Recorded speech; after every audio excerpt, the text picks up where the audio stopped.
Hello and welcome to Just Ride Bikes. I'm David and a question for you.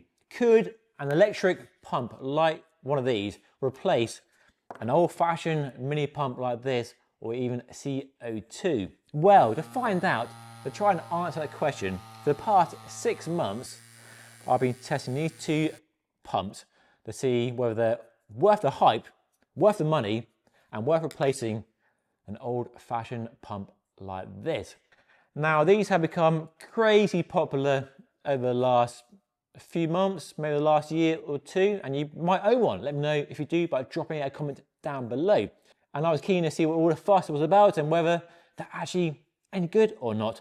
And I'll admit, I was a bit skeptical because there are some obvious downsides. There are batteries inside and they have a limited runtime. And what happens if they go flat during a ride? And the beauty of a mini pump like this, it never runs out of battery. But I have to admit, I have been surprised and impressed and shocked. And I do genuinely think they might just be the best product I've used this year. Now, for full transparency, this video is not sponsored by this brand. They reached out about 8 months ago asking if I wanted to test them, and I said yes, and they sent out these two models. But there are loads of brands out there making similar products, and they're all fairly similar in terms of how they work. But this brand seems to be the most popular. If you do a Google search, they come up high in the rankings, and lots of people I know own these. So it made sense to test these as sort of the market leader, if they are that, I think. So they have a range of options. This is their small one, the AS2 Pro Tiny Pump, and it costs $109. And this is the bigger AS2 Pro Max, which costs $129. So basically small and not so small. These two have the pressure gauge on the back. They do versions without a pressure gauge, which are cheaper, but for me, the pressure gauge is part of the game-changing appeal of the pump, because the downside to a mini pump is when you get a puncture, you've no idea what pressure you achieved when you pump it. It could be 40, 50, 60, you don't know. But with this one, you set the pressure you want, so 58, put it on, and it means you inflate your tire to 58 PSI. So that for me is part of the game changer. Takes the guesswork out, and they are very easy to use, and the ease of use is definitely a trump card compared to a mini pump, because you put on the valve, you press a button and you hold it there. It's that easy. With this, with my weedy arms, you get a sore arm after a fair bit of stroking. And it's also a bit quicker than a mini pump as well, depending on the quality of your mini pump and how fast you can pump the pump. So for me, they're quicker, although speed is not really a priority. Never in a rush to inflate a tyre. As long as it does the job in a reasonable time frame, it's okay. You're not using it for racing, are you? I mean, in a gravel event, it's okay. I use it in Badlands, and Badlands, I wasn't worried about losing a minute using that or that, so it's fine. So the simplicity, the speed, they are quite noisy. The noise is the downside, really.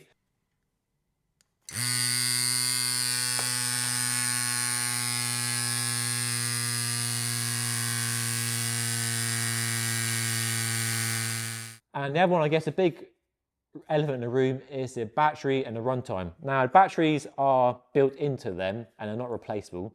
And of course, there's the whole dilemma, issue, debate around more batteries, disposable batteries, and yeah, the world we live in, there's a lot of waste, and that's really a topic for another video. And that's for you to make your own judgment on whether it aligns with your morals around batteries, electronics, and disposables. Hopefully you can recycle them in the future. But the big question mark for me was the runtime. How long will the battery last? I mean, there's no battery here to run out, ever. But obviously this will last longer, will give you more uses than a one-time hit from a CO2 cartridge, so better than that. And the company claims the mini one will do 3 28mm wide tyres from 0 to 80 PSI, and the bigger one would do the same tyre 10 times. But for my use case, I'm not always going from 0 to 80. I mean, I don't run a tyre at 80 PSI anyway, and my tyre pressures max out about 55 PSI these days. And the other factor is I'm not always going from 0 to 55 PSI, because if I get a tubeless puncture and I plug the hole before the air all escapes, I might be going from 20 PSI up to 55 PSI, and that helps extend the battery runtime as well. And so far, touch wood, I've not had either of them be flat when I need it in an emergency. And if you do use it, when you have a puncture on a ride, when you get home, you just top it up. And they sit there for months and months and not lose any charge at all. And when you need it, it's ready to go. So in terms of it being charged when I need it in that emergency scenario, it's not an issue. It doesn't lose charge over time. It's not flat when I need it most.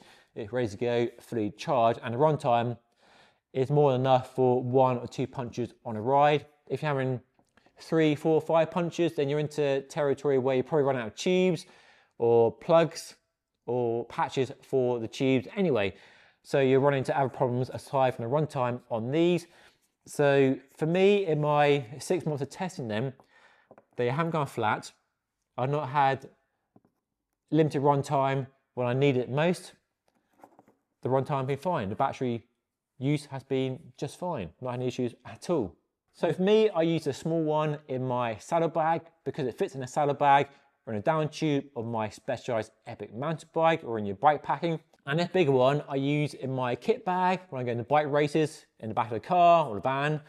When I go traveling, in my bike bag because it has a bigger battery, so it lasts longer, and it's perfect as a replacement for a track pump. And even here in the studio, I now use it instead of a track pump because it's, well, I'm lazy, I guess.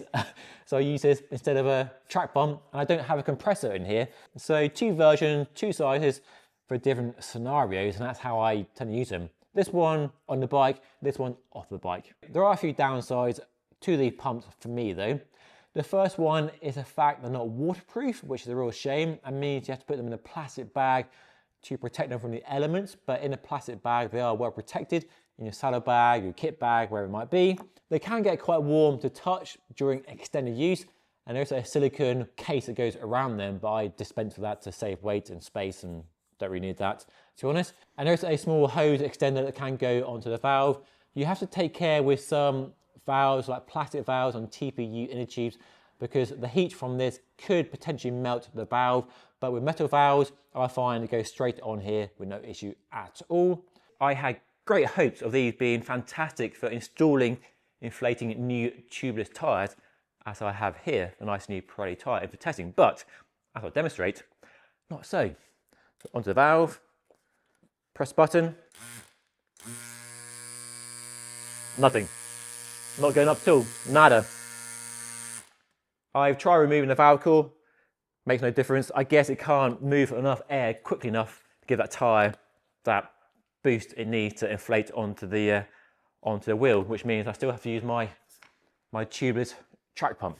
Another one, I guess, is the price. They're not exactly cheap, $110 and $130. They are quite an investment, and there are cheaper options on the market as well, and there are more expensive options from the likes of Silka, so you can spend more or less if you want. So yeah, they're not cheap, and that could be a downside for you. But you can spend a reasonable amount of money on a good quality manual mini pump if you want to. So value for money, I don't think it's bad. Yes, expensive, but the convenience, the speed, the ease of use, the reliability, in my experience, yeah, fantastic. If they were waterproof, they would be phenomenal. So there we go. Often surprising how a small product like this can really impress you the most. So yeah, the game changer, I wasn't expecting them to be. A gimmick, they're not. So I will continue using them for the next 6 months and beyond because I am really impressed with how good they are. Reliable, simple, no faff, and no sore arms anymore. So where are you on electric pumps? Do you agree with my assessment of them or do you disagree? Let me know by dropping a comment down below. And if you want to see some other cool bike product reviews, then watch the video right up here. But that is all for today.